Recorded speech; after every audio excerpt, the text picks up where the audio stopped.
You know, I usually have like a funny little quip, but not today. Hello and welcome to the Hypertrophy Odyssey, chapter 110. It is the last day of the week, aka the shotgun dropkick workout. Feeling pretty good. Kind of annoyed that I have to do squats today, but it is what it is. At least I didn't forget my shoes this time, so there's that. Anyways, to the main subject matter at hand for today, which I didn't know I was going to actually do until I realized what shirt I was wearing, and that was body dysmorphia. Yes, I'm currently wearing my Uniqlo Street Fighter 2 shirt that I bought randomly the other day.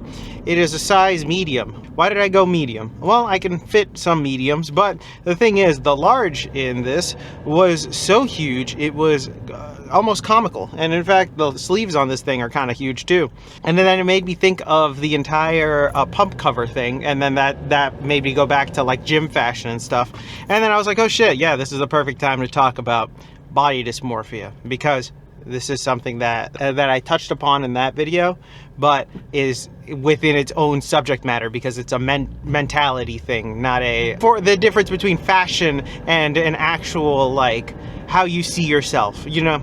So that's why I wanted to bring it up, because it is a very different subject matter in its entirety, you know, than just the clothes. The clothes is like a piece of it, but the way you see yourself is in its entirety. It's like the whole picture of it in the mind. But body dysmorphia and me, I might call it body dysmorphia and me, but body dysmorphia, for me, it is something that I would say I still struggle with every once in a while. It's not something that I could say is like easy. I have to say, because I've transformed my body enough, like I know where I've lost a lot of weight and stuff like that. Seeing that has helped a lot. Like I don't necessarily feel like, oh man, I should have bigger muscles by now, blank, blank, blank. I'm just glad I've been able to keep off most of the weight that I gained, and I am at a relatively all right body weight, you know what I mean? I'm still a little overweight, but nothing in this grand sense of things. I'm not obese anymore, so there's that. So that's nice, and things like that, seeing that entire change. But that is something where it's like a scenario where you're going from very heavy to light, you know, a lighter version of yourself. The other way is something I can't give any credence to personally, because I've never been so skinny that I need to gain weight, that type of stuff. So I can't really say much about that, but I'll talk on the other side of it. Because of the shrinking in size, I'll say this, that sometimes I do feel like I'm like small, like not like my muscles are small, but just like tinier. And while it can be good in certain aspects, I also feel like I'm less imposing like I used to be, and that kind of trips me up every once in a while, which is strange, which is a very interesting thing, because I feel like I can move more weight now than I could before, but because of just the raw fatness that it was before, I feel like I could have also moved a lot as well, if that makes any sense. So for example, like I used to do back in the day when I was very decently heavy, but still like working out, I used to do 225 on the bench for reps, but now I'm like, if I even touch, I don't think I can do 225. I'd have to train up to it type deal. I don't think I could do it.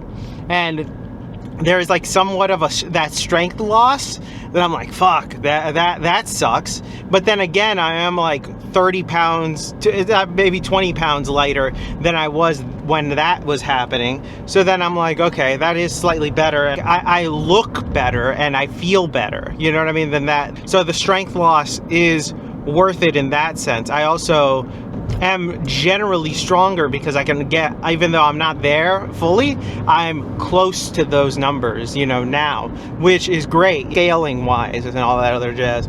But even then, that's something small, but like even then I'm like, there are times where I look at myself and I'm like, fuck, I could be skinnier than I am right now, which is true, but like that one trips me up as well, because I'm like, dude, you've come so far, why are you worrying about something like this? Like, it'll take time for these things to work itself out, particularly like my midsection is something like that. What is it? That's why I'm gonna say I don't show the body that much, but still, it's something where I'm like, I don't wanna, it's being sculpted still, you know? And it is tough to see it and being like, damn, this could be better. This could be better. And like trying and trying and trying, and then it's slightly working, but it's not working. And sometimes, some days it looks good, other days it doesn't look good.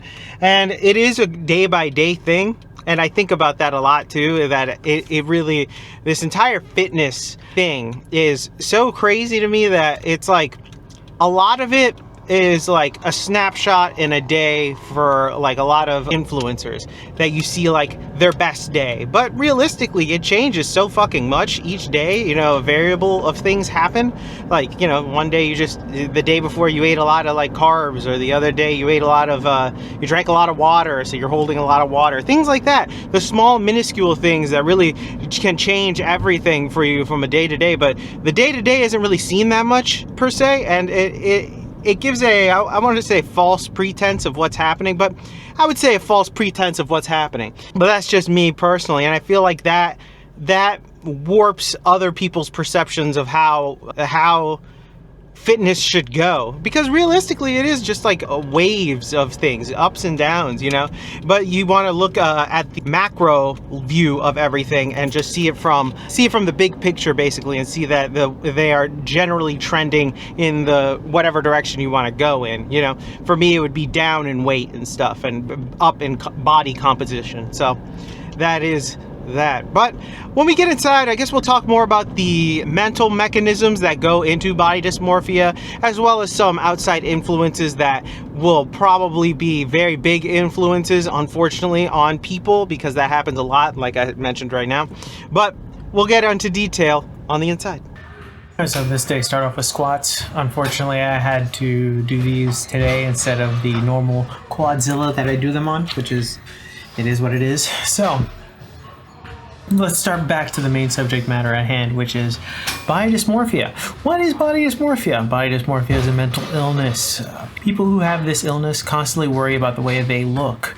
They may believe an inconspicuous or non-existent physical attribute is a serious defect. They respond to this by performing repetitive acts such as mirror checking or comparing their appearance with others, which is an interesting thing. I got this from, well, let's see, what website did I get this from? Better Health Channel. Just as a general Google search, this came up, so I wanted to see what would come up after looking this up. So body dysmorphia, I feel like, has become, I wouldn't necessarily perpetuated because of social media, but social media has probably made it 10 to 15 times worse than before, I would say. But I don't know what it would have been like in the early 2000s, since I wasn't around. Maybe some of the older heads could probably talk more about that, But I'll say that in today's age, it's easy to see where the influences to such a degree come from. It isn't necessarily that hard. All you have to do is just open up any really social media app and then look at a certain hashtag when it comes to fitness, and then you're getting bombarded by certain body figures and types and all that other stuff that's just going to make you feel certain ways or another. And you can see the influence that has on people. Some people decide to hop on steroids because of it, but that's just the ultimate boiling water that you shouldn't get into. But that's a whole other subject for a whole other day. Another thing that I've noticed a lot on social media is a lot of the memes, basically. A lot of memes perpetuating the same idea of body dysmorphia, which I'm not a fan of. I don't like that at all, honestly. I feel like a lot of people don't realize the power that memes hold nowadays, and that keeping things in perpetuation like that, like, for example, like, I don't know, hopefully I'll put a meme up right here where it's just like, okay, you are almost like insinuating that the people who go to the gym will automatically have body dysmorphia, basically. And to some degree, technically, I get it. I do understand it. I'm not going to be like against it. But it's a sad perpetuation that needs to stop, realistically, with these memes, and more of we need to make memes to counteract it, to basically say, you are a better version of yourself, and that's what you're doing, and that's as simple as that. Like I said before, social media doesn't help with that entire comparison thing, because I feel like a lot of the times people will compare themselves a lot between all these other people, and that's the real part of social media, and the fact it is just a snapshot of the top of the hill, basically, like the peaks of everybody. They will try to snapshot it and put it on there. Well, at least some of the people that are become popular. Not everyone, obviously, because there are a lot of people who just post and are real, but they don't ever really blow up, because social media isn't meant for that, technically. You know, they don't want that, but it doesn't get the clicks. It doesn't get the clicks like the extreme things do. But those extreme things are what people see, so they end up seeing bodies or like people that look at their best in the best possible lighting with a little bit of Photoshop and all these things that really, really, really warp and change the perception of what is just a regular day-to-day person. Especially when it comes to fitness, I feel like a lot of it is just literally a pump, down lighting, and then a little bit of Photoshop, and boom, it is night and day difference what that person can look like. It's crazy. Like straight fat to they lift. Do you even lift to a straight lifter? You know, it is interesting to see that entire thing perpetuated, and seeing that. I imagine, yeah, at a younger age, being just pounded and pounded into your brain would make it so you would probably either do some drastic stuff in order to change your body composition as quickly as humanly possible, or just, I don't even know, drive me insane. But thankfully I'm a little older, a little bit wiser to know that these things are kind of pushed on you by these things to, like, I guess, just influence you into doing something stupid, realistically. But I know that realistically, this is just a battle that you have to keep constantly fighting against. But it's not necessarily against you and the social medias, but more so you and yourself, really.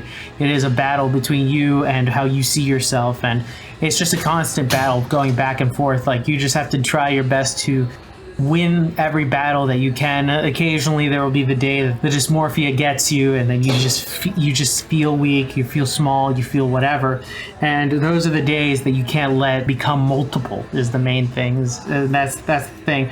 That's why I would get away from these influences, to make sure that the people that you follow aren't trying to tell you how you're supposed to look or anything like that. You just want to try to better yourself and become the best version of yourself, because that's all that really matters, really.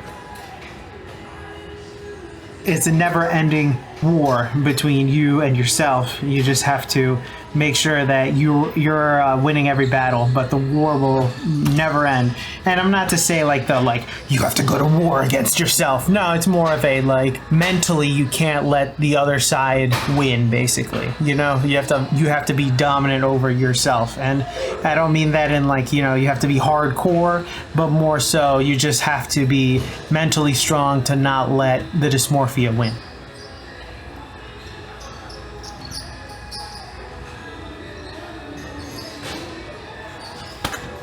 And we're back. Welcome to the workout debriefing. Exercises not filmed, none. Exercises skipped, also none. Got everything in today. Got the replacement for squats, which was nice. But anyways, so to go back to the main subject matter at hand, body dysmorphia. It is something that a lot of people struggle with, especially people who go to the gym, and body image issues. It's not only them. There are other people that struggle with that, but it is a prevalent thing in the gym sphere. But anyways, generally speaking, body dysmorphia is something that I feel like everybody that goes to the gym has to deal with in some way, shape, or fashion. With some, it pushes them to the point where they feel the need to go on drugs in order to fulfill the body image that they want, but not realizing that the drugs are just going to make that 10 times worse, realistically. But that is a whole other subject for a whole other day, because that involves steroids and all that. But when it comes to body dysmorphia, it is something, it's like always a battle. There's never a constant, like it's never something that you can win over. It is something that you can try your best to maintain it, wrangle it, and hold it still, but there's not much that you can do for winning the war. You can win as many battles as you can, but some days it will win a battle or two, but you cannot let it win the war, basically. Winning the war in this case would be doing something drastic and or unchangeable in order to get this one phantom thing to happen. But realistically, if you decide to take the road of doing something like plastic surgery or steroids or something like that, you're going down a rabbit hole that has no end. You're going into the black lagoon, the darkness and the void that is inescapable, basically. So just be aware of that. But a lot of it is just the way you look at yourself. For me personally, what I do is I just try to take it in the macro. What the hell is going on? I just try to take it in the macro, see the entirety of the image that I could see, and try to make it so I am as happy as I can be and know where I came from, because reminding myself where I came from really does help put it in perspective as to how much progress I've already done.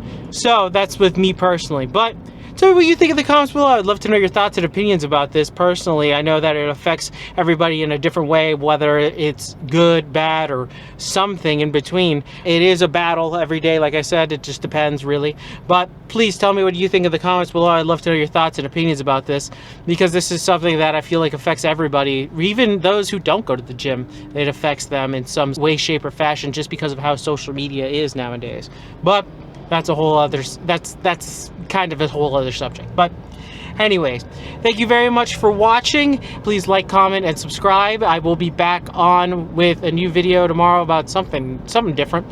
Please share this video with anybody who may or may not like it. Please have a beautiful weekend, and or if this is not a weekend where you're watching this, just have a nice day. But anyways, thank you very much for watching. I will see you in the next one. Peace.